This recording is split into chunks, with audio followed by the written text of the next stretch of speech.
കിങ്ങിണിക്കാട്ടിലെ അനാകുഞ്ഞായിരുന്നു കല്ലു. ആ കാട്ടിൽ ഒരു വലിയ തേന്മാവ് ഉണ്ടായിരുന്നു.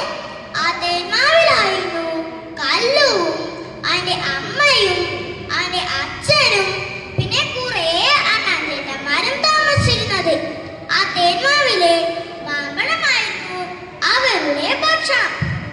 കുറച്ചു നാൾ കഴിഞ്ഞപ്പോൾ ആ തേന്മാവിലെ മാമ്പഴങ്ങളെല്ലാം തീർന്നുപോയി.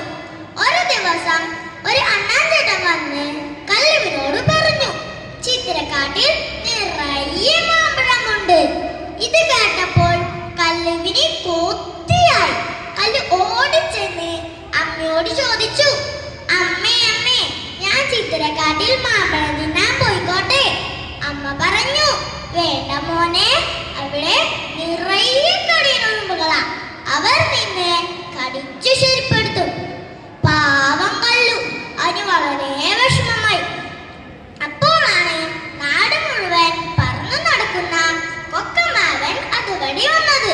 കൊക്കമ്മാവനോട് കല്ല് ചോദിച്ചു, കൊക്കമ്മാവ കൊക്കമ്മാവ, എനിക്ക് മാമ്പഴം തിന്നാൻ കൊതിയായിട്ട് വയ്യ, എന്നെ ചിത്തിരക്കാട്ടിലോ ഒന്നെത്തിക്കാമോ? കൊക്കമ്മാവൻ പറഞ്ഞു, അതിനെന്താ, നീ എന്റെ പുറത്ത് കയറി മുറുക്കെ പിടിച്ചിരുന്നോളൂ, നിന്നെ അവിടെ എത്തുന്ന കാര്യം ഞാൻ ഏറ്റു. അങ്ങനെ അമ്മയറിയാതെ കൊക്കമ്മാവനും കല്ലുവും ചിത്തിരക്കാട്ടിലെത്തി. ഹായ്, എത്ര പഴുത്ത മാമ്പഴങ്ങളാ! കല്ലു പെട്ടെന്ന് ഒരു കൊമ്പിലേക്ക് ഒറ്റ ചാട്ടം. കല്ലു കൊതിയോടെ മാമ്പഴം തിന്നാൻ തുടങ്ങി. അപ്പോഴേക്കും കടിയുറുമ്പുകൾ വന്ന് അവനെ കടിക്കാൻ തുടങ്ങി.